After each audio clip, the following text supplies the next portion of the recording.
Hello my dear students. Refrigeration and air conditioning subject के अंदर जो रेफ्रिजरेशन होता है उसका मतलब होता है किसी भी सिस्टम को सराउंडिंग के कंपैरिजन में लो टेम्परेचर पे मेंटेन करना, इसी को तो रेफ्रिजरेशन कहते हैं। जैसे कि आपके रेफ्रिजरेटर के अंदर होता है, रेफ्रिजरेटर के अंदर जिस सिस्टम को यानी कि रेफ्रिजरेटर के अंदर का जो पोर्शन होता है वो लो टेम्परेचर पे जरूर होता है सराउंडिंग के कंपेरिजन में। लेकिन आप बाहर देखेंगे कितनी भी गर्मी क्यों ना हो, रेफ्रिजरेटर के अंदर आपको लो टेम्परेचर मेंटेन रहता है। अब हम बात करते हैं एयर कंडीशनिंग की। जैसे refrigeration is related to the refrigerator part, उसी प्रकार से air conditioning is related to air conditioner, जिसको आप एसी भी कहते हैं। एसी कहीं भी लगा हो, चाहे वो एक विंडो एसी हो, स्प्लिट एसी हो जो दीवार पे चिपका होता है, या फिर सेंट्रलाइज एसी हो जो कि आपके शॉपिंग मॉल में, आपके ऑफिस में, आपके रेस्टोरेंट में, आपके हॉस्पिटल्स में आपको देखने को मिल जाते हैं। जितने भी प्रकार के आपके एसी होते हैं उसमें क्या होता है, एसी वाले कमरे में आप जब जाते हैं क्या आपको गर्मी महसूस होती है? बिल्कुल भी नहीं। आपको ठंडा महसूस होता है? क्या आपको पसीना मॉइस्चर आता है? नहीं। स्वेटिंग बिल्कुल भी नहीं होगी। चाहे कितनी भी बाहर मॉइस्चर हो, चाहे कितनी भी नमी क्यों ना हो, आपकी कितना भी स्वेट पहले से आ रहा होगा, लेकिन एसी वाले रूम में बैठ के, जिसमें एसी लगा हुआ है या सेंट्रलाइज एसी है, उसमें आपको बैठ के बिल्कुल भी स्वेटिंग नहीं होगी, बिल्कुल भी गर्मी नहीं लगेगी। तो बेसिकली एयर कंडीशनिंग का मतलब होता है, जो कि एयर कंडीशनर के अंदर होता है, basically is the conditioning of the air for human comfort. Human को कंफर्ट में महसूस कराने के लिए हम एयर की कंडीशनिंग करते हैं। कंडीशनिंग मतलब अपने अकॉर्डिंग, हमारे अकॉर्डिंग हम कंडीशन करते हैं उसको। ऐसा नहीं कि कभी कभी एसी के अंदर लोग कांपने लग जाते हैं ठंड के मारे, इतना भी ठंडा नहीं करना, और ऐसा भी एसी नहीं चलाना कि आपको एसी चलाने पे गर्मी महसूस हो रही है। तो हमें क्या करना है, एयर को ऐसे कंडीशन करना है जिससे कि ह्यूमन को कंफर्ट महसूस हो सके। तो यहाँ पर एयर जो हम बात कर रहे हैं दोस्तों, हम कौन सी एयर की बात करते हैं? क्या हम सिर्फ गैसेस एयर की बात करते हैं या फिर हम मॉइस्ट एयर की बात करते हैं? एयर कंडीशनिंग में हम एयर की कंडीशनिंग करते हैं कैसी एयर की? मॉइस्ट एयर की। ये जो मॉइस्चर होती है दोस्तों, उसके अंदर गैसेस एयर के साथ साथ वाटर वेपर यानी मॉइस्चर को भी कंसीडर किया जाता है। क्योंकि एसी आपकी किस पे काम करता है? दोनों पे काम करता है। आपके रूम के अंदर के जो टेम्परेचर है उसे तो कम करता ही है, लेकिन साथ साथ आपके रूम के अंदर कहीं भी मॉइस्चर होगा, चाहे वो आपकी बॉडी पे हो, चाहे रूम के अंदर कहीं भी मॉइस्चर की प्रेजेंस होगी, उसको भी वो एब्जॉर्ब कर लेता है। इस तरीके से आपको एसी में ठंडा तो महसूस होता ही है, लेकिन आपको मॉइस्चर भी फील नहीं होता है, आपको बिल्कुल भी आपकी बॉडी में स्वेट फील नहीं होता है। दोस्तों, एयर कंडीशनिंग जब हम टॉपिक पढ़ते हैं तो उससे रिलेटेड एक इंपॉर्टेंट पैरामीटर होता है, उसको बोलते हैं साइक्रोमेट्री। ये पैरामीटर नहीं है, ये अपने आप में एक साइंस होती है। जैसे थर्मोडायनेमिक्स भी एक साइंस है ना, एनर्जी इंटरेक्शन की, उसी प्रकार से psychrometry, it is not psycho, it's psychro, psychrometry एक साइंस होती है दोस्तों। इसमें हम क्या पढ़ते हैं, इसके अंदर कुछ प्रॉपर्टीज होती हैं, इन सभी के बारे में हम लोग एयर कंडीशनिंग के इस टॉपिक में पढ़ेंगे। तो let's see what is psychrometry and what are different psychrometric properties. Okay, चलिए देखते हैं। तो सबसे पहले हम बात कर लेते हैं साइक्रोमेट्री क्या होता है दोस्तों। साइक्रोमेट्री जैसे मैंने आपको बताया एक साइंस है। क्या है? It is a branch of science. ये साइंस की एक ब्रांच है जो किससे डील करता है? Which deals with the study of properties of moist air. Moist air की प्रॉपर्टी की स्टडी पे बेस्ड होती है ये साइंस, ठीक है। अब मॉइस्ट एयर क्या होती है? मॉइस्ट एयर की प्रॉपर्टी को स्टडी करते हैं। इस टॉपिक का नाम है साइक्रोमेट्रिक प्रॉपर्टीज, यानी कि हम मॉइस्ट एयर की जो प्रॉपर्टीज हैं, जिसको हम साइक्रोमेट्रिक प्रॉपर्टी कहते हैं, उसकी स्टडी करेंगे इस रेफ्रिजरेशन एंड एयर कंडीशनिंग के इस टॉपिक में। ओके, और साइक्रोमेट्री खुद क्या है? एक साइंस है जिसमें हम इसी प्रॉपर्टीज की स्टडी करते हैं। किसके? मॉइस्ट एयर की। पहले बात कर लेते हैं मॉइस्ट एयर होता क्या है, लेकिन उससे पहले आपके साइक्रोमेट्री में हम सिर्फ टेम्परेचर को कंट्रोल नहीं करते, इसमें हम क्या करते हैं, इसके अंदर हम कंट्रोल करते हैं टेम्परेचर, ह्यूमिडिटी जिसको मॉइस्चर कहते हैं, एयर की वेलोसिटी को भी और प्योरिटी को भी। आप एसी के कमरे में बैठे होते हैं तो क्या आपको सिर्फ ठंडा महसूस कराता है? नहीं, आपके ठंडा महसूस कराने के साथ साथ वो आपके रूम के अंदर जो मॉइस्चर होता है उसे भी एब्जॉर्ब कर लेता है। साथ में आपके रूम के अंदर फ्रेशनेस मेंटेन रहती है। कैसे? आपके एसी के अंदर कुछ फ्रेश एयर भी मिक्स करी जाती है रूम एयर के साथ, और उन दोनों को मिक्स करके ठंडा करके फिर रूम में दिया जाता है। तो इस तरीके से प्योरिटी भी मेंटेन करता है। और एसी से आप जब एसी के सामने खड़े होते हैं या फिर एसी में आप देखते हैं कि उसकी जो एयर की वेलोसिटी है, जो हवा, जो आपकी ठंडी ठंडी हवा आ रही है, उसकी वेलोसिटी को भी कंट्रोल करता है आपका एयर कंडीशनर। तो इन सबके हम साइमल्टेनियस कंट्रोल को हम बोलते हैं साइक्रोमेट्री। साइक्रोमेट्री में हम क्या पढ़ेंगे, हम कैसे टेम्परेचर को, ह्यूमिडिटी को, एयर की वेलोसिटी को और एयर की प्योरिटी को कंट्रोल कर सकते हैं एक टाइम पर एक साथ। ओके, अब मॉइस्ट एयर क्या होती है दोस्तों? मॉइस्ट एयर के अंदर दो कंपोनेंट्स होते हैं, एक होता है ड्राई एयर और एक होता है वाटर वेपर। ड्राई एयर से तो आप ऑलरेडी परिचित हैं, इसको आप ड्राई एयर को ही गैसेस एयर भी कह सकते हैं। आप ड्राई एयर कहें इसको, या फिर आप इसको कहें सीधे सीधे gaseous air. Okay, either you can call it as dry air और गैसियस एयर। इसके अंदर क्या होता है, इसका क्या कंपोजिशन होता है? वैसे वाटर वेपर तो आप समझते हैं कि इसको क्या बोलते हैं, इसको आप मॉइस्चर भी कह सकते हैं। वही मॉइस्चर जो आपको फील होता है जब बहुत गर्मी होती है और चिपचिपापन महसूस होता है आपको, that is nothing but moisture. जो स्वेटिंग आपको आती है, that is nothing but moisture जो आपकी बॉडी पे आता है। ओके, तो ये मॉइस्चर आपके रूम के अंदर प्रेजेंट होता है, आपके एटमॉस्फेयर में प्रेजेंट होता है जब ह्यूमिडिटी बहुत ज़्यादा होती है, जब हवा में बहुत ज़्यादा ह्यूमिडिटी होती है। तो मॉइस्ट एयर कैसी एयर होती है? जिसके अंदर ड्राई एयर और वाटर वेपर दोनों होता है। और हम साइक्रोमेट्री में क्या करते हैं, एक ऐसी साइंस है जिसके अंदर हम इनकी प्रॉपर्टीज की स्टडी करते हैं मॉइस्ट एयर की। ओके, ड्राई एयर के अंदर बेसिकली आपकी क्या क्या चीज़ें आती हैं? ये बेसिकली मिक्सचर होता है डिफरेंट गैसेस का, जिसके अंदर oxygen, nitrogen, carbon dioxide, hydrogen, argon, neon, krypton, helium, ये सब गैसेस आपके इसके अंदर आ जाती हैं। लेकिन क्योंकि हमको पता है कि ड्राई एयर के अंदर इन सभी गैसेस में सबसे ज़्यादा परसेंटेज किसका होता है? दो गैसेस का, ऑक्सीजन का और नाइट्रोजन का। बेसिकली ज़्यादातर परसेंटेज आपके ड्राई एयर में इन्हीं दोनों गैसेस का होता है। और अगर हम इस परसेंटेज की बात करें तो ये परसेंटेज में हम दो तरीके से देखते हैं, एक होता है परसेंटेज बाय वॉल्यूम और एक होता है परसेंटेज बाय मास या परसेंटेज बाय वेट। तो ड्राई एयर को हम ऐसे कह सकते हैं कि it is having 21% oxygen by volume and 79% nitrogen by volume. अगर मैं परसेंटेज मास या परसेंटेज वेट की बात करूंगा तो 23% ऑक्सीजन होता है परसेंटेज मास में और 77% नाइट्रोजन। ओके, तो मतलब मेजरली हम कह सकते हैं ड्राई एयर के अंदर दो गैसेस का ज़्यादा परसेंटेज होता है, ऑक्सीजन और नाइट्रोजन का। मोस्टली परसेंटेज इन्हीं का होता है। बाकी जितनी गैसेस लिखी गई है ना, apart from that including carbon dioxide से लेके यहाँ तक, ये सब गैसेस का परसेंटेज बहुत कम होता है, 1% से भी कम होता है। ओके, तो that is basically the dry air. और मॉइस्ट एयर क्या होता है? उसके अंदर ड्राई एयर के साथ साथ वाटर वेपर यानी कि मॉइस्चर भी आता है। अब हम बात करेंगे कि साइक्रोमेट्री समझ में आ गई, ब्रांच ऑफ साइंस जिसके अंदर हम प्रॉपर्टीज को स्टडी करते हैं मॉइस्ट एयर की, राइट। और मॉइस्ट एयर के अंदर ड्राई एयर और वाटर वेपर दोनों आता है। अब ये कौन कौन सी प्रॉपर्टीज हैं? आप इनको प्रॉपर्टी भी कह सकते हैं या फिर साइक्रोमेट्रिक टर्म्स भी कह सकते हैं। साइक्रोमेट्रिक टर्म्स कहें या फिर साइक्रोमेट्रिक प्रॉपर्टीज कहें, एक ही बात है। Either you call them psychrometric properties और साइक्रोमेट्रिक टर्म्स एक ही चीज होती है। ओके, तो पहला जो साइक्रोमेट्रिक टर्म्स हम पढ़ेंगे या साइक्रोमेट्रिक प्रॉपर्टी पढ़ेंगे वो होती है एब्सोल्यूट ह्यूमिडिटी। दोस्तों, जब हम कहते हैं आज बहुत ज़्यादा ह्यूमिडिटी है, आज बहुत ज़्यादा मॉइस्चर है यार, पसीना आ रहा है, बिल्कुल भी अच्छा फील नहीं हो रहा है, एक होती है गर्मी और एक होती है कि मॉइस्चर होना। कभी कभी ऐसा होता है कि गर्मी ज़्यादा नहीं होती है लेकिन मॉइस्चर इतना ज़्यादा होता है कि आपको अनकंफर्टेबल फील होता है, राइट। तो दो तरह की कंडीशन होती हैं। अगर क्लाइमेट की बात करी जाए तो दो तरह की चीज़ें होती हैं, एक होता है हॉट एंड ह्यूमिड, ठीक है।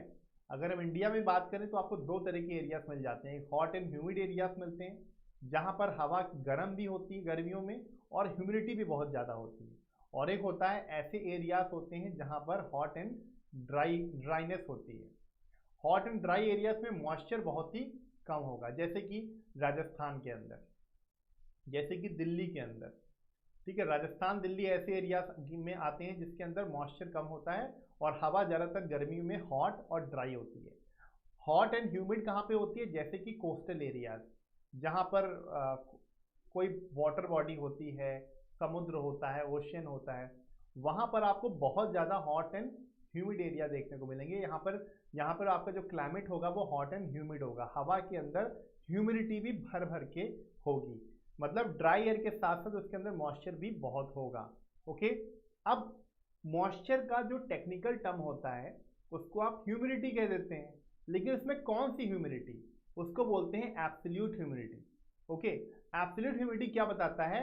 It is a measure of actual amount of water vapour, कितना एक्चुअल वाटर वेपर है, यानी कि मॉइस्चर है in the air regardless of the air temperature.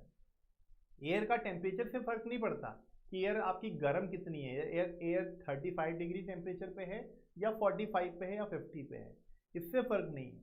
कितना भी टेम्परेचर हो एयर का, हम ये देख रहे हैं उसके अंदर कि उसमें मॉइस्चर कितना है, एक्चुअल में मॉइस्चर कंटेंट कितना है।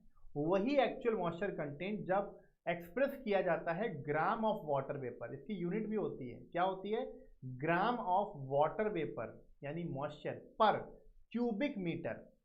यानी इसकी जो यूनिट क्या होती है, आपकी जो यूनिट होती है एब्सोल्यूट ह्यूमिडिटी की, वो होती है gram per metre cube of air. Metre cube of कौन सी एयर, जो टोटल एयर है उसके अंदर कितने ग्राम ऑफ वाटर वेपर है, कितने ग्राम ऑफ वाटर वेपर आपके total volume of air in metre cube. Metre cube of air के अंदर metre cube of total air, जो टोटल एयर है आपकी उसमें ग्राम में, क्योंकि ऑब्वियस सी बात है मॉइस्चर को अगर देखेंगे टोटल एयर के कंपैरिजन में, तो मॉइस्चर का जो मास होगा बहुत कम होगा, राइट। ज़्यादातर उसके अंदर क्या होता है, ड्राई एयर ही होती है, तो इसलिए इसमें ग्राम में देखते हैं उसको। क्यों ग्राम में देखते हैं, क्योंकि वाटर वेपर का मास इतना ज़्यादा नहीं होता, ओके, क्वांटिटी इतनी ज़्यादा नहीं होती है। अगर हम बात करें परसेंटेज मास में, ड्राई एयर के अंदर ऑलरेडी ऑक्सीजन नाइट्रोजन भरा हुआ है, मॉइस्चर कितना रिप्लेस कर देगा उसको, बहुत ज़्यादा नहीं करेगा, इसलिए उसको ग्राम में मेजर करते हैं, ज़्यादा नहीं होता। ग्राम और केजी में अंदर तो आपको पता ही है। लेकिन इसकी जो यूनिट होती है वो केजी ऑफ एयर में नहीं होती, क्या होती है, मीटर क्यूब ऑफ एयर, यानी कि आपके पर मीटर क्यूब ऑफ एयर में कितना ग्राम वाटर वेपर है, इसी को हम एब्सोल्यूट ह्यूमिडिटी कहते हैं, ओके। लेकिन उसी प्रकार से अगर हम कहें कि जितना ज़्यादा आपका वाटर वेपर होगा, जितना ज़्यादा आपका वाटर वेपर होगा उतनी ही ज़्यादा आपकी एब्सोल्यूट ह्यूमिडिटी भी होगी। यानी कि अगर ह्यूमिडिटी ज़्यादा है यानी कि वाटर वेपर ज़्यादा है, सिंपल सी बात है। कौन सी, absolute humidity, okay. Absolute humidity के अलावा एक और ह्यूमिडिटी होती है, इसको बोलते हैं हम स्पेसिफिक ह्यूमिडिटी, या फिर इसको एक और टर्म से डिनोट करते हैं ह्यूमिडिटी रेशियो। ये आपकी सेकेंड प्रॉपर्टी है। अब आप कहोगे सर अभी तो हमने ह्यूमिडिटी के बारे में पढ़ा था, इसको हम पढ़ रहे थे एब्सोल्यूट ह्यूमिडिटी, अब ये स्पेसिफिक ह्यूमिडिटी क्या होती है। देखिए जैसे आप एब्सोल्यूट ह्यूमिडिटी बताता है आपको कितना एक्चुअल मॉइस्चर कंटेंट है in metre cube of air, वैसे स्पेसिफिक ह्यूमिडिटी या ह्यूमिडिटी रेशियो आपको बताता है the ratio of mass of water vapour, कि वाटर वेपर का जो मास है to the mass of dry air, dry air के कंपैरिजन में आपका वाटर वेपर का मास कितना है in a certain given amount of moist air, okay. इसी को हम स्पेसिफिक ह्यूमिडिटी कहते हैं, ओके। इसको समझने के लिए मैं आपको सिंपल सा एक एग्जांपल लूंगा। मान लेते हैं हमारे पास एक सिस्टम है, एक कमरा है। अब ऐसे तो हम पूरे एटमॉस्फेयर को देख सकते हैं, लेकिन मान लेते हैं ये आपका एक स्पेस है, एक जगह है, और इस स्पेस में आपके मॉइस्ट एयर भरी हुई है। क्या इसके अंदर मॉइस्ट एयर है। इसके अंदर हमको पता है मॉइस्ट एयर की दो चीज़ें होती हैं उसके अंदर, एक होता है इसके अंदर वाटर वेपर और एक होता है आपका ड्राई एयर। मान लो ड्राई एयर का मास जो है वो MAAIR है, या फिर इसको हम सीधे सीधे MA लिख सकते हैं, और मास ऑफ वाटर वेपर को क्या लिखेंगे, MV लिख सकते हैं। यहाँ पर MA क्या है आपका, मास of dry air, dry air का मास ऑफ ड्राई एयर, और MV है आपका मास ऑफ वाटर वेपर, ठीक है। तो ये हो जाता है आपका। अब डेफिनेशन के अकॉर्डिंग पहले तो हम बता रहे थे स्पेसिफिक ह्यूमिडिटी छोटे लेटर W से डिनोट करते हैं। डेफिनेशन के अकॉर्डिंग W क्या हो जाता है, मास ऑफ वाटर वेपर यानी कि MV to the mass of dry air in the given mass of क्या, मॉइस्ट एयर। मतलब जो टोटल आपका मॉइस्ट एयर का जो मास है, टोटल मास कितना है, total mass will be sum of mass of dry air plus mass of water vapour. Total mass में लेकिन क्या है, टोटल मास में आपको पता है कि अगर टोटल में देखोगे तो वाटर वेपर का मास क्या होगा, बहुत ही कम होगा, क्योंकि हमको पता है कि मॉइस्ट एयर के अंदर जो ड्राई एयर होती है उसका मास हमेशा ज़्यादा होगा, है ना। अगर ये केजी में होगा तो ये ग्राम में होगा, इतना डिफरेंस होगा। तो अगर मैं इसको दोनों को साथ में भी लिखता हूँ, वैसे तो इसकी डेफिनेशन में होता है कि mass of water vapour to the mass of dry air, लेकिन अगर टोटल में भी देखें तो आपका टोटल में मास ऑफ वाटर वेपर बहुत ही कम होता है। टोटल मास में वाटर वेपर का मास इतना कम होता है कि उसे हम नेग्लेक्ट कर देते हैं टोटल में। इसलिए हम स्पेसिफिक ह्यूमिडिटी को क्या देखते हैं, जैसे आप एब्सोल्यूट ह्यूमिडिटी को क्या बोलते थे, mass of water vapour in metre cube of air, total air. लेकिन यहाँ पर टोटल एयर को नहीं देखते, क्यों? क्योंकि टोटल एयर के मास में आपका वाटर वेपर का मास बहुत ही कम होता है, उसे नेग्लेक्ट कर देते हैं, इसलिए आपकी स्पेसिफिक ह्यूमिडिटी का ये फॉर्मूला हो जाता है। अच्छा, अगर हम उसको हम मॉइस्ट एयर को क्या मान लें, आइडियल गैस मान लें, तो आइडियल गैस इक्वेशन आपको पता है क्या होती है, PV is equal to MRT होती है। अगर हम मॉइस्ट एयर को आइडियल गैस मानते हैं तो, है ना, हम एज्यूम कर लेते हैं, तो मास क्या हो जाएगा आपका P into V by R T, right. हम यहाँ से इसको लिख सकते हैं इस तरीके से, इसको क्या लिख सकते हैं, P into V into volume divide by R into V into T, ठीक है, divide by pressure of the air P A into V divide by R A into T. अगर हम ये मान लें इफ वॉल्यूम एंड टेम्परेचर, अगर हम कह लें कि वॉल्यूम और टेम्परेचर सेम है, अगर वॉल्यूम और टेम्परेचर को हम क्या मान लें, दोनों का सेम मान लें, ड्राई एयर और वाटर वेपर का, ठीक है, तो इसको क्या कर सकते हैं, नेग्लेक्ट कर सकते हैं हम यहाँ से। तो आपकी स्पेसिफिक ह्यूमिडिटी का फॉर्मूला क्या आ गया, P V by R V, और ये आर ए ऊपर चला जाएगा तो क्या आ जाएगा, R into A divide by P A. एक चीज और बताना चाहता हूं कि ये है गैस कांस्टेंट, और गैस कांस्टेंट क्या होता है आपका, it is universal gas constant, universal gas constant by molecular weight होता है। यूनिवर्सल गैस कांस्टेंट तो हमेशा कांस्टेंट होता है, तो ये तो दोनों में कैंसिल हो जाएगा, क्या बचेगा, सिर्फ मॉलिक्यूलर वेट। अब ये हम लिख सकते हैं क्या, it can be written as PV into molecular weight of, क्या हो जाएगा, ऊपर आ जाएगा क्या, molecular weight of water vapour, नीचे आ जाएगा molecular weight of dry air into P A, ये आ जाएगा। Molecular weight of water vapour कितना होता है, वाटर वेपर का मॉलिक्यूलर वेट कितना होता है, M V is molecular weight of water vapour कितना होता है, 18। वाटर वेपर क्या होता है, H2O, H2O का मॉलिक्यूलर वेट क्या होगा, 18 ही तो होगा। लेकिन molecular weight of dry air, dry air के मॉलिक्यूलर वेट को कितना लेते हैं, 29 लेते हैं। आपके स्पेसिफिक ह्यूमिडिटी का फॉर्मूला क्या आ रहा था, क्या आ रहा था, दैट वाज इक्वल टू, अगर हम पीछे देख लें, it was PV into M V, है ना, तो हम इसको लिख सकते हैं पीवी, एम वी कितना है आपका 18 divide by P A into 29। 18 by 29 कितना होता है आपका, 0.622 होता है, 0.622 of P V over P A. मैं पहले फिर से बता देना चाहता हूँ, इस चीज़ को रिपीट कर देना चाहता हूँ कि पी वी यानी वी मैं वाटर वेपर को डिनोट कर रहा हूँ, और ए मतलब मैं ड्राई एयर की बात कर रहा हूँ। अब हमारे पास मान लो कोई सिस्टम है, इस सिस्टम के अंदर जैसे हमारे पास क्या था, मॉइस्ट एयर का सिस्टम था, ड्राई एयर का प्रेशर आपका पी ए है और वाटर वेपर का प्रेशर आपका पी वी है। पी ए क्या है आपका, it is partial pressure of, partial pressure of dry air, dry air का प्रेशर है, और पीवी क्या है आपका, partial pressure of water vapour है।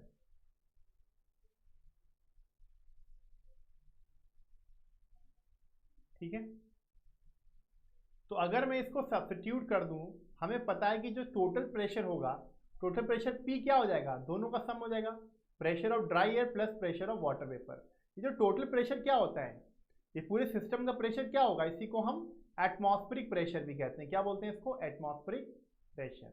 तो atmospheric pressure is the sum of air pressure, dry air pressure plus water vapour pressure. ठीक है, तो उसके अकॉर्डिंग हम पी ए क्या लिख सकते हैं, पी ए क्या हो जाएगा, total pressure minus pressure of the water vapour. तो इसको हम लिख सकते हैं क्या, सॉरी, तो इसको हम लिख सकते हैं 0.622 of P V over P minus P V, ऐसे लिख सकते हैं, we can write it like this. Okay, ये है आपका P, that is partial pressure of the water vapour. Okay, ये है आपका partial pressure of water vapour है, और ये है आपका टोटल प्रेशर। ठीक है, इससे एक चीज समझ में आती है, क्योंकि हमें पता है कि जो टोटल प्रेशर होता है वो कांस्टेंट रहता है एटमॉस्फेरिक प्रेशर पे, तो आपकी जो स्पेसिफिक ह्यूमिडिटी हो जाती है ना, वो किसका फंक्शन होती है, it is a function of only partial pressure of water vapour, सिर्फ और सिर्फ वाटर वेपर के पार्शियल प्रेशर का फंक्शन होती है आपकी स्पेसिफिक ह्यूमिडिटी। ये भी आपसे एग्जाम में पूछा जा सकता है। ठीक है, that is very very important. तो यहाँ से आपको एक तो ये फॉर्मूला इंपॉर्टेंट है दूसरा आपकी स्पेसिफिक ह्यूमिडिटी जो डेफिनेशन होती है, it is mass of water vapour to the mass of dry air. एक चीज और है कि इसकी एसआई यूनिट क्या होती है। देखो ये आपका जनरली वाटर वेपर होता है किसमें, ग्राम में, और ड्राई एयर का मास होता है जनरली केजी में। तो इसको हमारी जो जनरली यूनिट हम यूज करते हैं इसकी, वो यूनिट क्या होती है, gram per kg, gram of water vapour, gram of water vapour to the kg of dry air, kg of dry air, the dry air. ये आपकी यूनिट हो जाती है किसकी, दैट इज स्पेसिफिक ह्यूमिडिटी की, ठीक है, या फिर ह्यूमिडिटी रेशियो की। ओके, ये आप ध्यान रखिए, क्योंकि वाटर वेपर का मास जनरली क्या होता है, देखो लिखते भलाई ना हो, इससे लिखते भलाई हम gram kilogram of water vapour 5 kilogram of dry air लिखते हो, ठीक है, ताकि इसको हम यूनिट लेस बना सकें, ठीक है। वैसे भी यूनिट तो कैंसिल हो जाएगी, लेकिन जनरली आपका वाटर वेपर का जो मास होता है वो क्या होता है, वाटर वेपर का जो मास होता है वो बहुत ही कम होता है as compare to dry air. तो जनरली ये किस में होता है, ग्राम में होता है, और ये केजी में होता है, ठीक है। इस तरीके से आपकी यूनिट होती है। ऑलराइट, अब हम बात कर लेते हैं नेक्स्ट टर्म पे। नेक्स्ट हमारे साइक्रोमेट्री में, एयर कंडीशनिंग में हम 3 तरह के टेम्परेचर की स्टडी करते हैं। एक होता है हमारा ड्राई बल्ब टेम्परेचर, एक होता है वेट बल्ब टेम्परेचर, और एक होता है ड्यू पॉइंट टेम्परेचर। सबसे पहले हम बात कर लेते हैं ड्राई बल्ब टेम्परेचर क्या होता है। जब आपसे पूछा जाता है कि आज ये बताओ कि आज दिल्ली में टेम्परेचर कितना है, राइट, आपसे पूछा जाए राजस्थान में टेम्परेचर कितना है, आपसे पूछा जाए आज बताओ उत्तराखंड में टेम्परेचर कितना है, आज हिमाचल प्रदेश में टेम्परेचर कितना है, आज विशाखापट्टनम में टेम्परेचर कितना है, राइट, आज गुजरात में टेम्परेचर कितना है, तो आप बताते हो सर आज वहाँ पे 40 है, यहाँ पे 35 है, ऐसे तो कंपेयर करते हैं, राइट। तो जिस टेम्परेचर की हम बात करते हैं, जो आप लिखते नहीं है कि temperature in Delhi this much, तो वो जो टेम्परेचर होता है उसे बोलते हैं ड्राई बल्ब टेम्परेचर। पहली बात तो बल्ब का मतलब क्या है, हमें पता है कि जो थर्मामीटर होता है, थर्मामीटर जब आप पढ़ते हैं जो कि 0th लॉ ऑफ थर्मोडायनामिक्स से बेस्ड होता है, उस थर्मामीटर में आपको पता है कि एक बल्ब होता है ना। जैसे थर्मामीटर है, इसमें सबसे एंड पे क्या होता है, इसको बोलते हैं बल्ब ऑफ थर्मामीटर। तो इसको ड्राई बल्ब टेम्परेचर क्यों कहते हैं, क्योंकि ये वो जब थर्मामीटर से हम टेम्परेचर मेजर करते हैं, किसका, एयर का टेम्परेचर जब मेजर करते हैं, और उस टाइम पे अगर आपका थर्मामीटर का बल्ब पूरा सूखा हो, ड्राई हो, उस पर मॉइस्चर ना हो, तो उसको हम क्या बोलते हैं, उससे जो टेम्परेचर निकल के आएगा थर्मामीटर से, उस टेम्परेचर को हम ड्राई बल्ब टेम्परेचर कहते हैं। सिंपली इसको हम एयर का टेम्परेचर कहते हैं, जो हवा का टेम्परेचर है, कि आपकी जो हवा है उसका जो टेम्परेचर पूरा का पूरा क्या बोला जाता है, ड्राई बल्ब टेम्परेचर कहा जाता है। Simply it is called dry bulb temperature. Okay, when people refer to temperature of the air, जब लोग कहते नहीं है कि आज हवा में आज बहुत गर्म हवा चल रही है ना, बहुत ठंडी हवा चल रही है बाहर, है ना, शाम के टाइम पे जनरली कहते हैं अरे यार मौसम बहुत अच्छा हो गया, ठंडी ठंडी हवा चल रही है।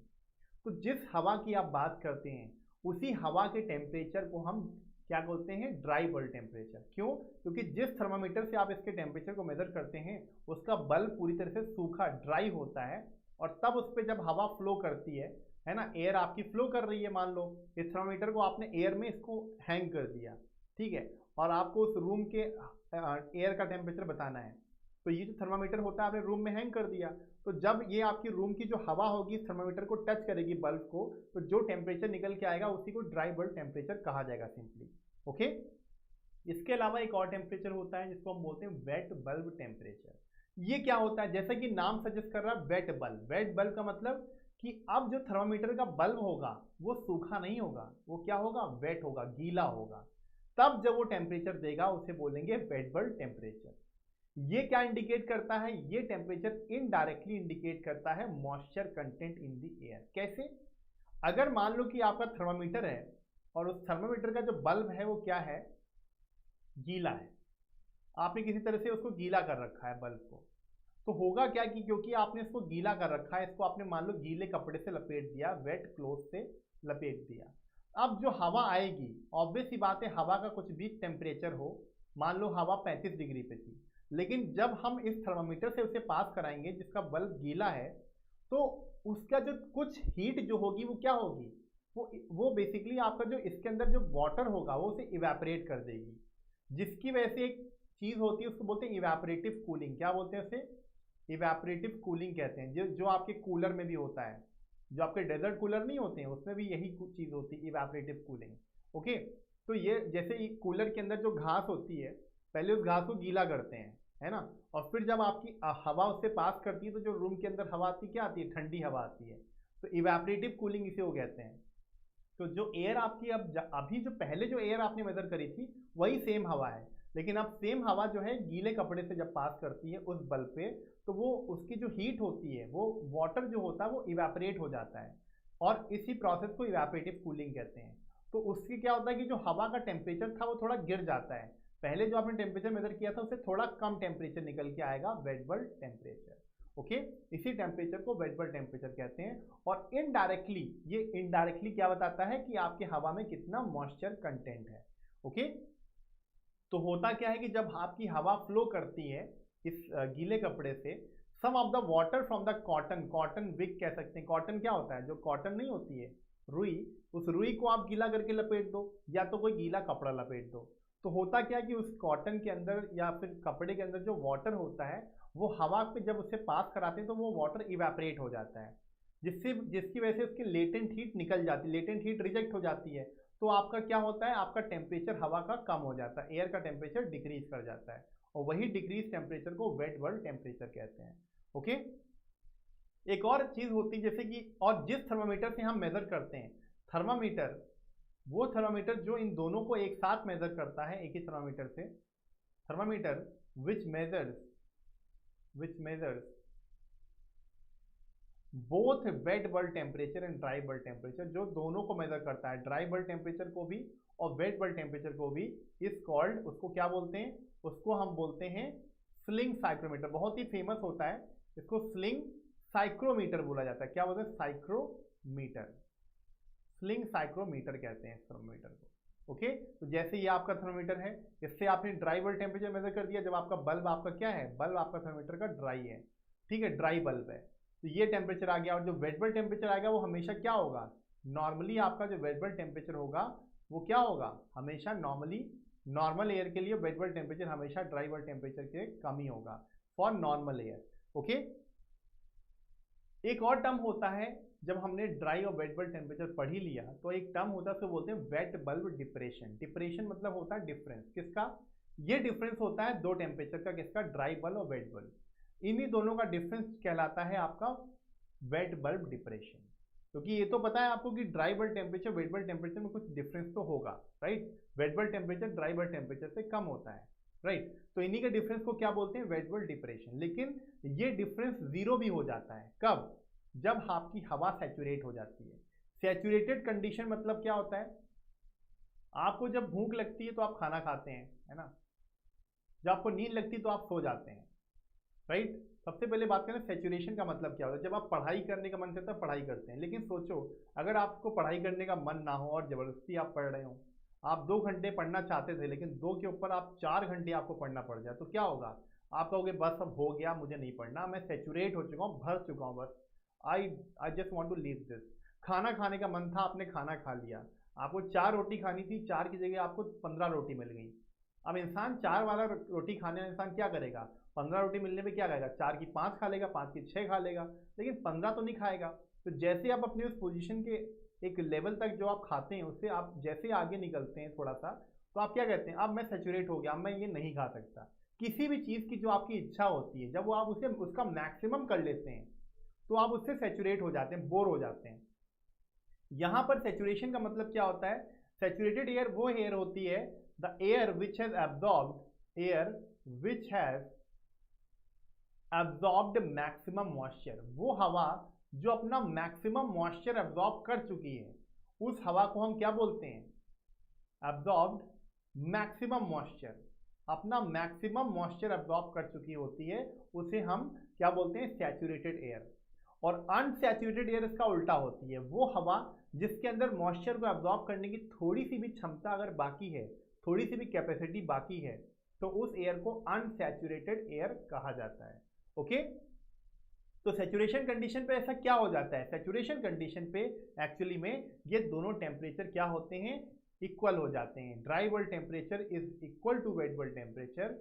जब सैचुरेशन कंडीशन हो जाती है तो ये दोनों टेम्परेचर इक्वल हो जाते हैं, इसी वजह से तो इनका डिफरेंस क्या हो जाता है, जीरो हो जाता है, राइट। नॉर्मली आपका क्या होता है, नॉर्मली मतलब अनसैचुरेटेड एयर के लिए, जो अनसैचुरेटेड एयर जिसको नॉर्मल एयर भी आप कहते हैं, जिसके अंदर अभी मॉइस्चर को अब्जॉर्ब करने की क्षमता बाकी है, तो अनसैचुरेटेड एयर के लिए हमेशा dry bulb temperature wait bulb temperature से बड़ा ही होगा। लेकिन सैचुरेशन कंडीशन पे क्या होगा, दोनों इक्वल हो जाएंगे। ओके, अगली जो प्रॉपर्टी है वो है ड्यू पॉइंट टेम्परेचर। ये आपका कौन सा टेम्परेचर होता है, आपने सर्दियों में देखा होगा या मोस्टली आपने देखो, कभी कभी क्या होता है कि जब स्पेशली बहुत विंटर सीजन में देखोगे या फिर गर्मियों में भी देखोगे, जब कभी कभी क्या होता है कि आपके मॉइस्चर जो होता है वो कंडेंस होके गिरने लग जाता है, राइट। अगर मैं सर्दियों की बात करूं, सर्दियों में आपने देखा होगा जब बहुत सर्दी पड़ती है तो आपके पेड़ों के ऊपर, आपके कई जगह आप देखोगे उस पर ओस की जो बूंदें होती हैं वो बनने लग जाती हैं। क्यों? क्योंकि आपकी जो सर्दी ठंडी हवा होती है उसके अंदर बहुत ज़्यादा मॉइस्चर होता है। वो मॉइस्चर इतना ज़्यादा हो जाता है कि वो मॉइस्चर अब कंडेंस होने लग जाता है। तो जिस टेम्परेचर पे आपकी हवा में जो मॉइस्चर होता है वो कंडेंस होना स्टार्ट कर देता है, उसी टेम्परेचर को हम ड्यू पॉइंट टेम्परेचर कहते हैं। Temperature where water vapour start to condense out, ये वो टेम्परेचर है जब आपके वाटर वेपर आप कंडेंस होना स्टार्ट कर देते हैं, उसको हम क्या बोलते हैं। लेकिन कौन सी वाटर वेपर? वो वाटर वेपर जो आपके सैचुरेटेड एयर के अंदर रहते हैं। जब हवा पूरी तरीके से मॉइस्चर से सैचुरेट हो जाती है, उसके अंदर अपना मैक्सिमम मॉइस्चर आ जाता है, तो वो मॉइस्चर अब उसे होल्ड नहीं कर पाती है, क्या करने लग जाती है, वो मॉइस्चर धीरे धीरे कंडेंस होने लग जाता है। तो जिस टेम्परेचर पे उस सैचुरेटेड एयर का जो मॉइस्चर है वो कंडेंस होने लग जाता है, उसको हम क्या बोलते हैं, ड्यू पॉइंट टेम्परेचर। ये ड्यू पॉइंट टेम्परेचर क्या होता है, it is saturation temperature, it is, ये सैचुरेशन टेम्परेचर होता है, it is saturation temperature corresponding to temperature, corresponding to किसके करस्पॉन्डिंग होता है, corresponding to partial pressure of water vapour, corresponding to PV. PV क्या था आपका, partial pressure of water vapour. Water vapour का जो प्रेशर होता है उसके करस्पॉन्डिंग जो सेचुरेशन टेम्परेचर होता है उसको क्या बोलते हैं, ड्यू पॉइंट टेम्परेचर। ओके, तो ड्यू पॉइंट टेम्परेचर वही टेम्परेचर है जब आपका मॉइस्चर कंडेंस होना स्टार्ट कर देता है आपके सैचुरेटेड एयर से। Okay, that is called due point temperature. और इस टेम्परेचर से ऊपर क्या होता है, इस टेम्परेचर ऊपर मॉइस्चर कंडेंस नहीं होगा, इस टेम्परेचर पे पहुंचने के बाद ही आपका मॉइस्चर कंडेंस होना स्टार्ट करेगा। ओके, ये आपको ध्यान रखना है। इसके बाद अगली प्रॉपर्टी है, और एक और चीज़ है, एक और चीज़ बता देता हूँ कि अनसैचुरेटेड एयर के लिए, जैसे हमें पता था ना, अनसैचुरेटेड एयर वो एयर होती है इसके अंदर अभी मॉइस्चर को एब्जॉर्ब करने की क्षमता बाकी है, ठीक है। तो इसके अंदर जो आपका ड्राई बल्ब टेम्परेचर होता है, ये हमने पढ़ा था कि वो हमेशा वेट बल्ब से बड़ा होगा। लेकिन ड्यू पॉइंट टेम्परेचर के बीच में क्या रिलेशन होगा, वो आपका सबसे छोटा टेम्परेचर हो जाएगा अगर आपकी एयर अनसैचुरेटेड है। अगर एयर आपकी सैचुरेटेड है तो, अगर आपकी एयर सैचुरेटेड एयर है तो उस कंडीशन पे आपका ये तीनों टेम्परेचर इक्वल हो जाएंगे। Dry bulb temperature will become equal to wet bulb temperature and wet bulb will become equal to dew point temperature. ये तब ये तीनों टेम्परेचर आपके इक्वल हो जाते हैं, ठीक है। ये भी आपको ध्यान रखना है। ओके, अगली प्रॉपर्टी भी एक बहुत इंपॉर्टेंट प्रॉपर्टी है। अभी तक आपने एब्सोल्यूट ह्यूमिडिटी पढ़ा, स्पेसिफिक ह्यूमिडिटी पढ़ा, अब हम बात करेंगे रिलेटिव ह्यूमिडिटी। जैसे कि हम पढ़ते हैं ना वेलोसिटी और रिलेटिव वेलोसिटी, उसी तरीके से रिलेटिव ह्यूमिडिटी है। रिलेटिव मतलब कि किसी के रिस्पेक्ट में हम देखेंगे इसको, राइट। तो ये क्या बताता है, ये बताता है कि आपके, बेसिकली मैं सिंपल टर्म्स में बता देता हूं आपको, ये बताता है कि जब आपकी हवा अनसैचुरेटेड है, जब आपकी हवा अनसैचुरेटेड है ना, तो उसके अंदर अभी वाटर वेपर का मास कितना है, मान लो mv है। और जब हवा सैचुरेटेड हो जाएगी, पूरी तरीके से मॉइस्चर उसमें भर जाएगा, तो सैचुरेटेड एयर के अंदर वाटर वेपर का जो मास होता है उसको बोलते हैं mvs। mvs से आप डिनोट कर देते हैं, it is a mass of water vapour under saturation condition. जब हवा सैचुरेट हो जाती है मॉइस्चर से, उस वक्त उसके मास को हम क्या बोलते हैं, वाटर वेपर के mvs। और जब आपकी एयर सैचुरेटेड नहीं होती है, अनसैचुरेटेड होती है, तब उसके मास को mv बोल दिया हमने। तो बेसिकली रिलेटिव ह्यूमिडिटी क्या बताता है, it is ratio of mass of vapour, किसके vapour, water vapour, to the mass of vapour under saturated condition in the same volume and same temperature. अगर वॉल्यूम एंड टेम्परेचर सेम है तो आपके relative humidity, जिसको हम denote करते हैं phi से, रिलेटिव ह्यूमिडिटी जिसको फाई से डिनोट करते हैं, ये क्या हो जाता है, mass of water vapour, it is equal to क्या हो जाता है, that is equal to mass of water vapour in unsaturated air divide by mass of water vapour under saturation condition. या फिर इसको हम ये भी लिख सकते हैं, it is equal to partial pressure of water vapour under unsaturated condition divide by partial pressure of water vapour under saturation condition. S में जब लिखूंगा पीवीएस लिखूं या एमवीएस लिखूं, मतलब मैं सैचुरेटेड कंडीशन की बात कर रहा हूं, ओके। और बी का मतलब वाटर वेपर की बात कर रहा हूं, यानी पीवी क्या हो जाएगा, PV is the partial pressure of water vapour of unsaturated air और PVS is the partial pressure of water vapour under saturation condition. तो ये आपका फॉर्मूला हो जाता है, इसको 5 से डिनोट करेंगे इसको, ओके। तो मैं इसको एक बार यहाँ पे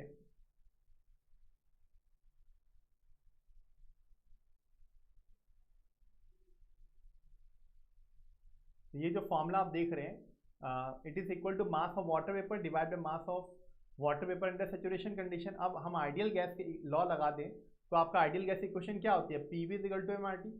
यहाँ से हम आइडियल गैस इक्वेशन से देख सकते हैं कि एम क्या हो जाएगा, पीवी बाय आर टी। तो ये क्या हो जाएगा आपका, ये है PV into V by R V into T, ये आपका टी हो जाएगा, दिस विल बी टी हो जाएगा ये, ठीक है। तो ये भी टी हो जाएगा आपका, ये आर वी वी नहीं होगा, this will not be V, ये आपका वी नहीं होगा, ये क्या होगा, टी हो जाएगा यहाँ पे, ठीक है। तो बेसिकली आप ये क्या लिखेंगे, इसको मैं यहाँ लिख देता हूँ, it is P V into V, यहाँ पे लिख दे रहा हूँ मैं, okay, divide by R V into T, ठीक है, डिवाइड बाय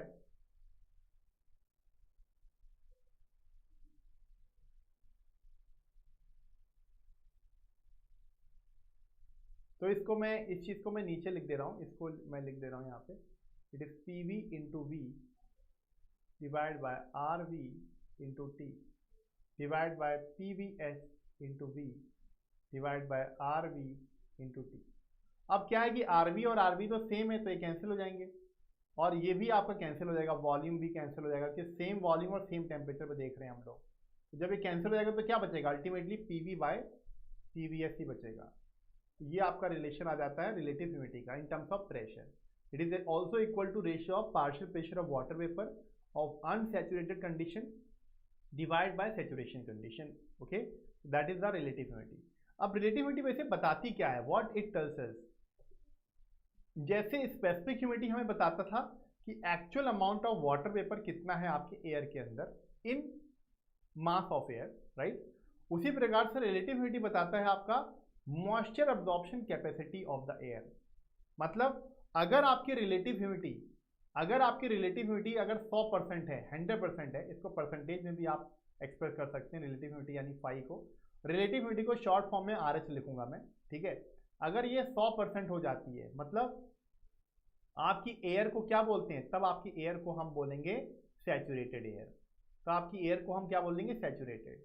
अगर रिलेटिव ह्यूमिडिटी आपकी 100% से कम है, तो रिलेटिव ह्यूमिडिटी है फाई, अगर वो 100% से कम है तो आपकी क्या होगी, एयर आपकी अनसैचुरेटेड होगी। यानी अभी भी इसके अंदर कुछ क्षमता बची है, किसको, मॉइस्चर को अब्जॉर्ब करने की, ओके। अगर आपकी रिलेटिव ह्यूमिडिटी 100% हो जाती है 100%, यानी कि एयर पूरी तरीके से सैचुरेट हो गई है मॉइस्चर से। और अगर 100 से कम है, जितना भी मान लो रिलेटिव ह्यूमिडिटी आपकी कितनी है, relative humidity short form R H भी लिख रहा हूँ या फाई, अगर ये 20% है मान लो, इसका मतलब क्या है, इसका मतलब एयर हैज स्टिल गॉट, जो आपकी हवा है उसके अंदर क्या है, स्टिल गॉट 80% कैपेसिटी, 80% कैपेसिटी बची है, capacity left to absorb moisture. अभी इसके अंदर कितनी कैपेसिटी बची है मॉइस्चर को अब्जॉर्ब करने की, 80% कैपेसिटी बची है इसको मॉइस्चर को अब्जॉर्ब करने की, ओके, ये मतलब हुआ। और अगर वो 100% हो जाती है तो मतलब कि उसने 100% मॉइस्चर अब्जॉर्ब कर लिया, अब उसके अंदर थोड़ी सी भी कैपेसिटी नहीं है मॉइस्चर को एब्जॉर्ब करने की, ओके, ये ध्यान रखिएगा। तो ये हो गया आपके स्पेसिफिक ह्यूमिडिटी और रिलेटिव ह्यूमिडिटी। अब हम बात कर लेते हैं, जैसे कि मैंने आपको बताया कि अनसैचुरेटेड एयर के लिए आपका जो इनके बीच में रिलेशन होता है, क्या होता है, dry bulb temperature is greater than wet bulb and wet bulb is greater than due point temperature. या फिर कह सकते हैं कि अनसैचुरेटेड एयर के लिए relative humidity R H is less than 100%, okay, या फिर इसको 5 से डिनोट कर सकते हैं, इसका सिंबल 5 हो जाता है, ओके। और अगर आपकी एयर सैचुरेटेड है तो आपके सारे के सारे टेम्परेचर इक्वल हो जाएंगे, यानी कि तब आपकी रिलेटिव ह्यूमिडिटी क्या हो जाएगी, परसेंटेज में जिसको हम एक्सप्रेस करते हैं वो 100% हो जाएगी, ओके, ये आपको ध्यान रखना है, ओके। तो दैट इज ऑल जो आपसे एग्जाम में पूछा भी जाता है इनके बारे में, टेम्परेचर के बारे में और रिलेटिव ह्यूमिडिटी के बारे में। ओके, एक और इंपॉर्टेंट चीज़ है जो मैं आपको बताई भी थी कि ड्यू पॉइंट टेम्परेचर क्या होता है। It is a saturation temperature corresponding to partial pressure of water vapour, यानी कि जो पीवी होता है, पीवी एयर का जो पार्शियल प्रेशर का वाटर वेपर का जो प्रेशर होता है, ठीक है, उसके करस्पॉन्डिंग जो सेचुरेशन टेम्परेचर होता है, जिस टेम्परेचर पे आपका मॉइस्चर कंडेंस होता है, उसी का सेचुरेशन टेम्परेचर क्या होता है, that is due point temperature. ये भी आपसे एग्जाम पूछा जाता है। एक और चीज, जब आपकी हवा, ये किसका है, अनसैचुरेटेड कंडीशन में जो partial pressure of water vapour है उसका सैचुरेशन टेम्परेचर क्या होता है, ड्यू पॉइंट टेम्परेचर। लेकिन वहीं पे जब हवा आपकी सैचुरेट हो जाती है तो उसके पार्शियल प्रेशर क्या बोलते हैं, पीवीएस बोलते हैं ना, तब उसका सैचुरेशन टेम्परेचर जो होता है वो ड्यू पॉइंट टेम्परेचर नहीं होता, तब वो ड्राई बल्ब टेम्परेचर हो जाता है। यानी कि हवा जब सैचुरेटेड हो जाती है तो सैचुरेटेड एयर का जो पार्शियल प्रेशर होता है वाटर वेपर का, उसका सैचुरेशन टेम्परेचर को ड्राई बल्ब टेम्परेचर कहते हैं, ड्राई बल्ब टेम्परेचर। और अनसैचुरेटेड एयर का जो प्रेशर है वाटर वेपर का, ठीक है, उसका जो सैचुरेशन टेम्परेचर होता है उसको क्या बोलते हैं, ड्यू पॉइंट टेम्परेचर। ये भी आपसे एग्जाम में पूछा जाता है। ओके, एक और प्रॉपर्टी है आपकी जो एग्जाम में पूछी जा सकती है, जो कभी कभी पूछी जाती है, बहुत ही रेयरली पूछी जाती है, वो है डिग्री ऑफ सैचुरेशन। ये क्या होती है, it is defined as ratio of specific humidity at normal condition. मतलब नॉर्मल कंडीशन कभी भी लिखा जाएगा, मतलब मैं अनसैचुरेटेड कंडीशन की बात कर रहा हूं, तो we are talking about the unsaturated condition, ठीक है। तो नॉर्मल कंडीशन में आपकी जो स्पेसिफिक ह्यूमिडिटी है to the specific humidity at saturation condition. अब आपको पता है कि स्पेसिफिक ह्यूमिडिटी को W से डिनोट करते हैं, यानी W/WS, S मतलब सैचुरेशन कंडीशन, और स्पेसिफिक ह्यूमिडिटी होती क्या है, 0.622 of PV over P minus PV, right. Saturation condition पे यही चीज क्या हो जाएगी, सैचुरेशन कंडीशन पे ये हो जाएगी 0.622, अब PV की जगह क्या हो जाएगा, वो PVS हो जाएगा, है ना। तो ये PVS हो जाएगा, ये PV रहेगा। जब आप इन दोनों को डिवाइड करेंगे तो क्या होगा, इन दोनों को डिवाइड करेंगे तो यही निकल के आएगा। अल्टीमेटली आप देख लीजिए, ये जो रिलेशन है वो ऐसे निकल के आई है। आपकी जो डिग्री ऑफ सैचुरेशन है ना, ये डिग्री ऑफ सैचुरेशन आपकी इस तरीके से निकल के आती है। देखिए, आप इन दोनों को डिवाइड कर लीजिए, अल्टीमेटली यही आएगा। तो 0.622 तो कैंसिल हो जाएगा, ये WS है, ठीक है। तो ये क्या हो जाएगा आपका PV over P minus PV, है ना। और जब इसको डिवाइड करेंगे तो ये ऊपर आ जाएगा P minus PVS divide bye PVS। अब PV बाय PVS क्या होता है, PV बाय PV, इसको लिख सकते हैं PV by PVS into P minus PVS divide by P minus PV। आपको पता है PV बाय PVS क्या होता है, रिलेटिव ह्यूमिडिटी होता है, इट इज रिलेटिव ह्यूमिडिटी। तो वही आपकी यहाँ पे लिख दी गई है, तो यही आपका रिलेशन निकल के आता है डिग्री ऑफ सैचुरेशन का। ओके, एक और फॉर्मूला है और जिससे न्यूमेरिकल भी पूछा जाता है, फॉर्मूला बेस्ड क्वेश्चन भी आते हैं, वो है specific enthalpy. It is not just enthalpy, it is specific enthalpy of moist air. Specific enthalpy क्या होती है, इंटेंसिव प्रॉपर्टी होती है। इसका जो फॉर्मूला हो जाता है वो क्या होता है, देखिए जो टोटल मॉइस्ट एयर होती है उसके अंदर क्या होता है, मॉइस्ट एयर के अंदर दो चीजें होती हैं, एक ड्राई एयर और एक वाटर वेपर।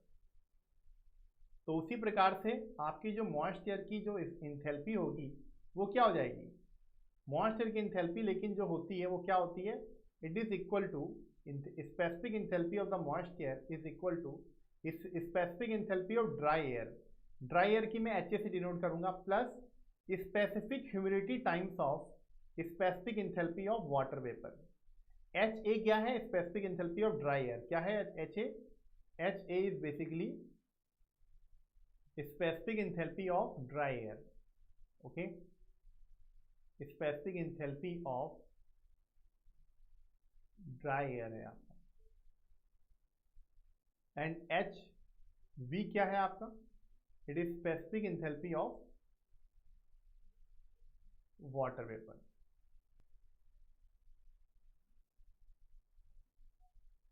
ये भी आपसे पूछा जा सकता है एग्जाम में।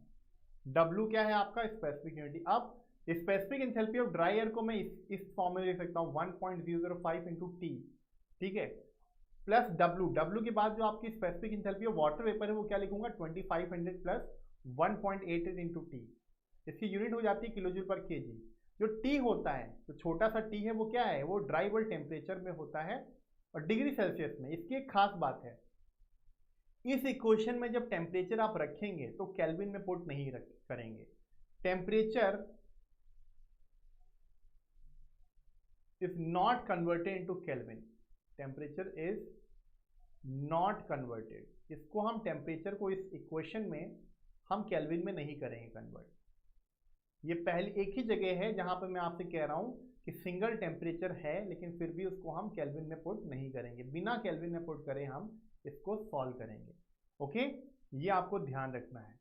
यहाँ पर हम टेम्परेचर को केल्विन में पुट नहीं करेंगे, डायरेक्टली आप डिग्री सेल्सियस में पुट करके आप इस क्वेश्चन को सॉल्व करेंगे। W आपका स्पेसिफिक ह्यूमिडिटी होता है, ये आपको ध्यान रखना है। ओके, तो ये इंपॉर्टेंट फॉर्मूला भी पूछा जाता है आपसे एग्जाम में। एक और टर्म है, ये आपका साइक्रोमेट्रिक टर्म नहीं होता, साइक्रोमेट्रिक प्रॉपर्टी नहीं है, लेकिन ये एक ऐसी चीज है जो आपके एक फैक्टर होता है ना, जो आपके बेसिकली एसी से रिलेटेड होता है, एसी से भी और हीटर से भी। आपको पता है कि पहले तो बाईपास फैक्टर की डेफिनेशन पढ़ लेते हैं क्या होती है। It represent the fraction of total air, total air का वो फ्रैक्शन, वो portion which is supplied to a cooling coil या फिर एक हीटिंग कॉइल। एक कूलिंग कॉइल या एक हीटिंग कॉइल को जो टोटल एयर का वो फ्रैक्शन जो सप्लाई किया गया है, which remains uncontacted with the coil and bypasses it.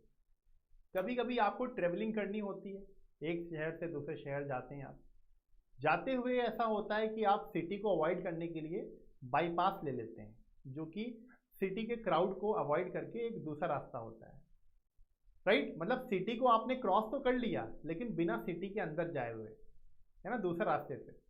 Same उसी तरीके से बाईपास फैक्टर बताता है कि जैसे आपके पास डिफरेंट डिफरेंट कॉइल्स होती हैं, जैसे कि आप कूलिंग करनी चाहोगे एसी के अंदर, तो आपको कूलिंग और हीटिंग दो एप्लीकेशन होते हैं। जैसे कार वगैरह आपकी बस होती है, एसी बस, उसके अंदर तो दोनों काम होता है। एसी के अंदर जो बस होती है उसी में आप जब सर्दियां होंगी तो ब्लोवर चला देते हैं और गर्मियों में एसी चला देते हैं, सेम आपकी कार में होता है ना। तो कूलिंग और हीटिंग क्या होते हैं, दो एप्लीकेशंस होते हैं। कूलिंग में आप कूलिंग कॉइल का इस्तेमाल करते हैं और हीटिंग में आप हीटिंग कॉइल का इस्तेमाल करते हैं। सिंपल सा पर्पस है। क्या होता है इसके अंदर, जैसे आपके ब्लोअर में होता क्या है, जब बहुत सर्दियां होती हैं तो ब्लोअर जब आप चलाते हैं अपने कमरे में, तो कमरे की ही जो हवा होती है ना, वही हवा आपके ब्लोअर के अंदर जाती है। ब्लोअर में लगा होता है कॉइल, जो कि करंट से गर्म हो रहा होता है। उस कॉइल पे, क्योंकि गर्म कॉइल से जब वो ठंडी हवा पास करती है ना, तो वो गर्म होके आपके कमरे में आ जाती है और वही गर्म हवा आपको मिलती है। सेम चीज आपके एसी में होता है। एसी में भी एक कॉइल होती है, इसको कूलिंग कॉइल कहते हैं। वो कॉइल आपके लो टेम्परेचर में मेंटेन होती है। जब आपकी हवा उस कॉइल को पास करके जाती है तो वो ठंडी हो जाती है और वही ठंडी हवा आपके कमरे में आती है। ठीक है, तो ये चीज तो समझ में आ गई आपको। अब बाईपास बताता है, बाईपास फैक्टर क्या बताता है कि आपकी उसी हवा का जो टोटल हवा है उसका कुछ परसेंटेज होता है जो कॉइल को पास तो करता है लेकिन बिना टच करे निकल जाता है। जैसे कहते हैं ना कि गोली छू के निकल गई, टच भी नहीं किया फिर भी निकल गई, आर पार, मतलब आर पार नहीं, मतलब कान के बिल्कुल पास से निकल गई, ऐसे नहीं कहते हैं, जैसे मूवीज में देखा होगा, है ना। उसी प्रकार से यहाँ पर बाईपास का ये मतलब होता है कि आपकी जो हवा है, जैसे मान लो कि ये हीटिंग कॉइल है फॉर एग्जाम्पल। अब हीटिंग कॉइल का फॉर एग्जाम्पल कि आपके सर्दी बाहर बहुत ठंडा है, 20 डिग्री टेम्परेचर था सर्दियों में, और आपके पास जो हवा आ रही थी, जो कॉइल में पास कर रही थी, वो जो एयर इनलेट कर रही थी, उसका टेम्परेचर T1 जो है वो 20 डिग्री था। कॉइल का टेम्परेचर, जो क्योंकि हीटिंग कॉइल है तो उसका टेम्परेचर 45 पे मेंटेन था, और जो हवा इस कॉइल को टच करके बाहर निकली उससे थोड़ी गर्म हो गई, उसका टेम्परेचर 40 है। पूरी तरीके से तो नहीं होगी गर्म। अब होता क्या है कि आपकी जो एयर इससे पास कर रही है, इसमें से कुछ हवा ऐसी होगी जो इसको पास तो करेगी लेकिन इसको बिना टच करे निकल जाएगी इसको, उसी को हम बोलते हैं बाईपास फैक्टर।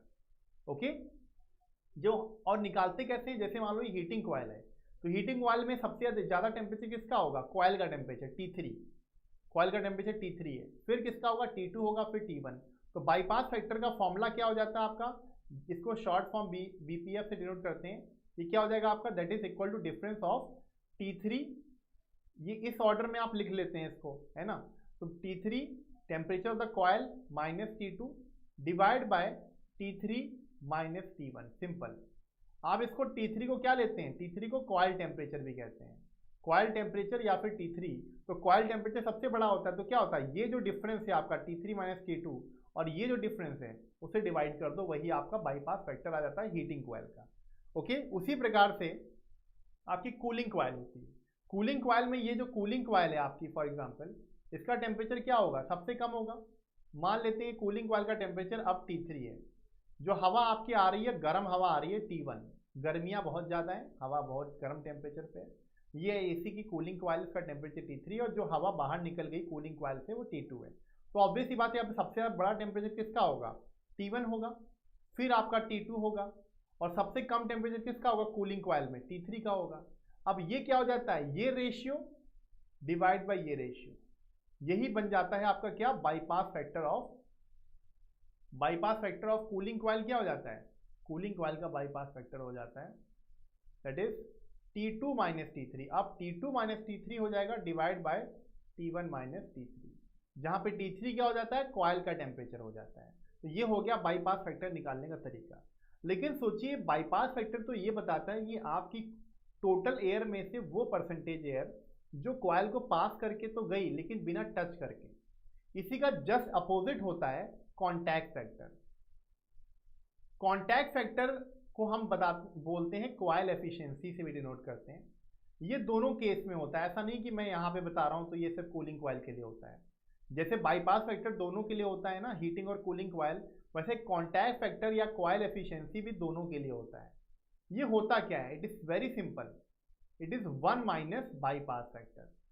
ठीक है, ये बताता है कि आपकी कॉयल की जो एफिशिएंसी है, मतलब कि आपकी जो कॉयल कैसे, हम कैसे बताएंगे कॉयल आपकी एफिशिएंट है, क्योंकि हम यही तो बताएंगे कि आपकी कॉयल जो एयर आपकी आई है, चाहे वो ठंडी हवा है हीटिंग कॉयल में, तो वो कितनी मैक्सिमम हीट उसको दे रहा है कॉयल, उसी को तो बोलेंगे कॉयल की एफिशिएंसी, कितना उसको मैक्सिमम गर्म कर रहा है। कूलिंग कॉयल में क्या होगा कि आपकी जो गर्म हवा आई है उसे कितना मैक्सिमम ठंडा करेगा, तो इसी को तो कॉयल की एफिशिएंसी बोलेंगे या फिर कॉन्टैक्ट फैक्टर बोलेंगे। तो ये क्या हो जाता है, 1 माइनस बाईपास फैक्टर हो जाता है दोनों कॉयल के लिए। ऐसा नहीं कि ये सिर्फ एक कॉयल के लिए होता है, जैसे दोनों कॉयल का बाईपास फैक्टर फॉर्मूला होता है, वैसे कॉन्टैक्ट फैक्टर या कॉयल एफिशिएंसी क्या होता है, 1 माइनस बाईपास फैक्टर। एक और चीज़ है, हमको पता है कि हम एसी में या फिर आपकी हीटर में एक कॉयल तो यूज़ करेंगे नहीं, हम मल्टीपल कॉयल करते हैं, मोर देन 1 कॉयल।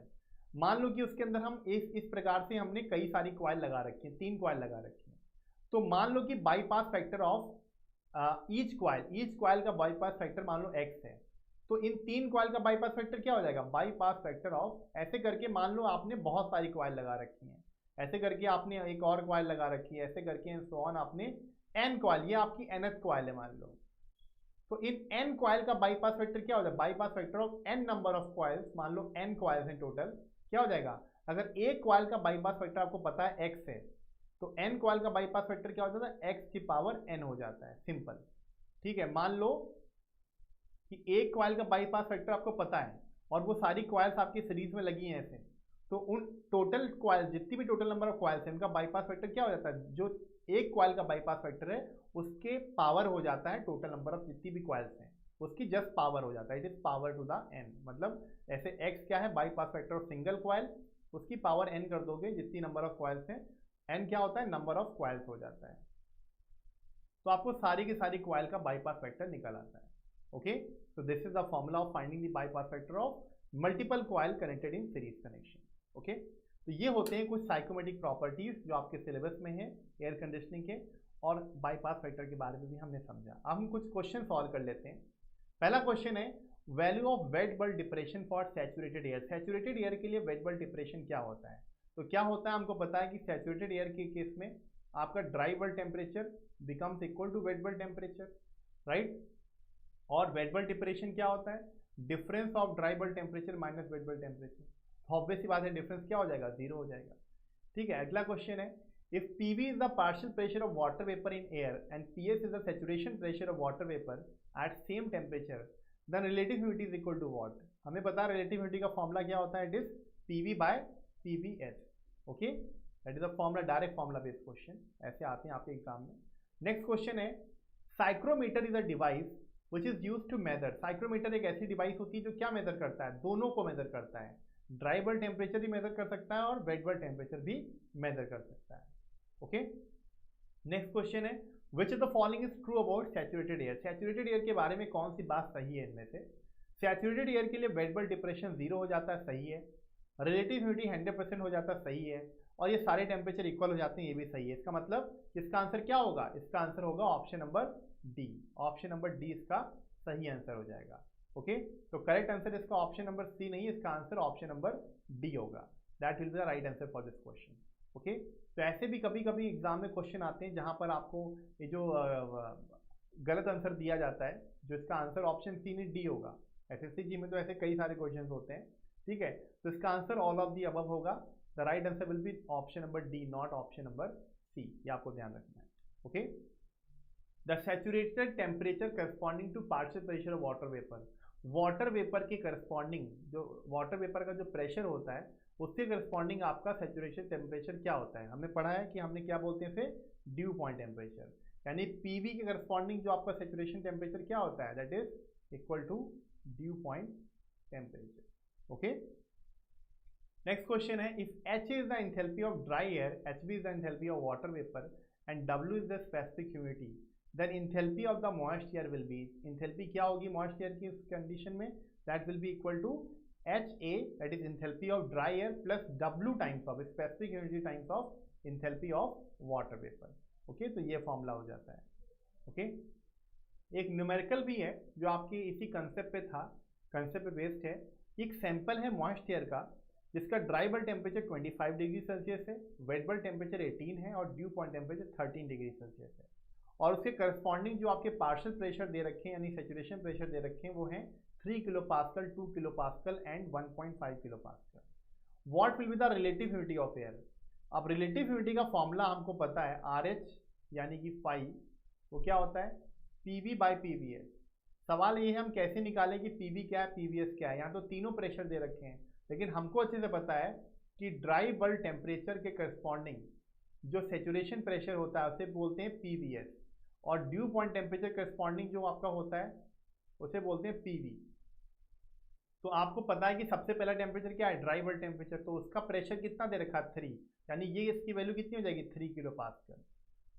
और उसी प्रकार से आपका सैचुरेशन प्रेशर आपका आखिरी वाला टेम्परेचर है ड्यू पॉइंट टेम्परेचर 13, उसका प्रेशर कितना 1.5, यानी आपका 1.5 हो गया।